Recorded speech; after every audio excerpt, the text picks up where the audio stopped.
Welcome back to the MN Homestead. When we first bought our property 2 years ago, there was an old farmhouse that had collapsed ceiling in and everything.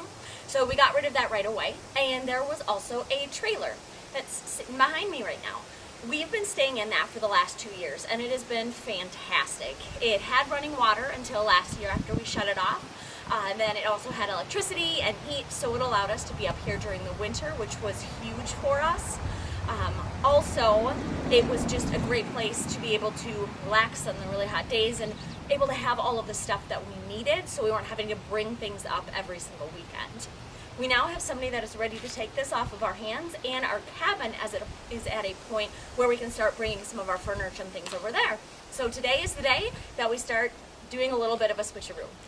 So we are very grateful for the trailer we've been able to stay in, and now I'm going to let you guys get a quick peek at the cabin. I haven't been able to show it to you at all because it's been a big mess and we've been working on all kinds of things. It is still a big mess and we're working on all kinds of things, but now that we're moving a little bit in, I'm going to take some time to show you around. Welcome to the cabin. I am very, very thrilled to be finally showing you guys one of the most important and exciting aspects of our homestead. Behind me, we have a cute little cabin. It's definitely not a tiny house, but it is not giant by any means. It's 26 by 34. My husband designed it himself. It is a 2-bedroom, 1-bathroom. And has a fairly large space right at the front. That's where the kitchen, living space, everything will be. It will be centered around a beautiful wood-burning stove. That is key for us. It's just a great way to heat a place. You get the great smell and just wonderful atmosphere. I also just love the sound of it when you wake up in the morning and it's crackling. Very, very fun. We also do have a loft, which was something that was a really important thing to me. I have always loved them since I was a little girl playing at Little House on the Prairie and all of those kind of things. And it just also gives us some good space expansion. It does have a basement as well, which we'll use as an unfinished basement. I plan on using it a lot as a root cellar. So I'm going to give you a quick peek at some of what we have going on in there. Here we are inside the cabin. I have you positioned right in the front door, so you are looking back to our kitchen. This right in front of you is the great room area. This is where we will be having our fold-out couch, and it will be facing right to some big beautiful windows and our fireplace. I will do a little bit of a panorama so you guys can see a little bit more about what I'm talking about. And then, as I said, moving towards the back, that window is going to be right above our sink in our kitchen area. Behind you, we are doing a 3-season porch, so that is going to be great. Bugs don't love me too much, but my husband is their favorite human ever. So he has a really hard time during the buggy season, so that's going to make him especially happy. We do also have a door over here, and out of that, at some point in the next few years, we're probably going to put a deck. The 3-season porch will go on this summer, but like I said, the deck is going to be a little ways out. You can't tell much from here, but I am standing in our bedroom. This is going to be the place where we spend probably not a whole lot of our time because the loft has much better views than what we do have in here, but I'm just excited to have our cute little spot right here.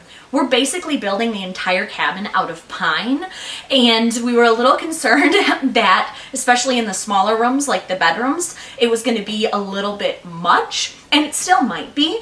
I, however, think it kind of feels like you're inside a treehouse, so I'm a big fan.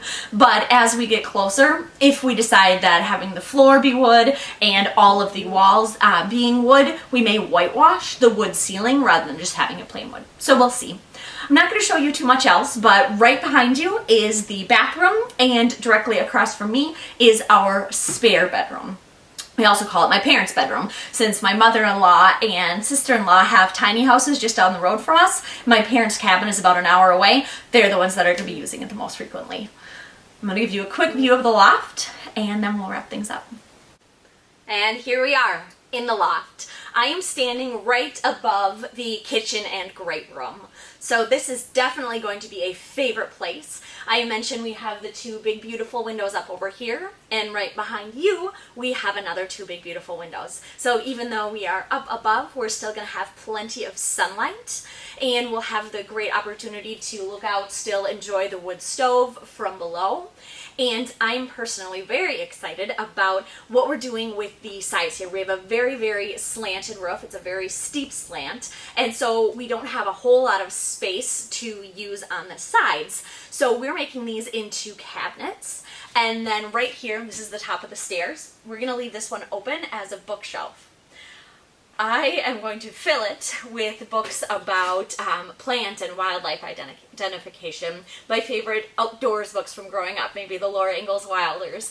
I'm also going to put a bunch of information about honeybees, orchards, other things like that, and we will definitely have the journals of Dick Proenneke, because we are a huge fan. He's a great inspiration, and we don't do a lot of traveling because it's hard to leave the homestead, but going to his homestead in Alaska is probably something we'll do at some point.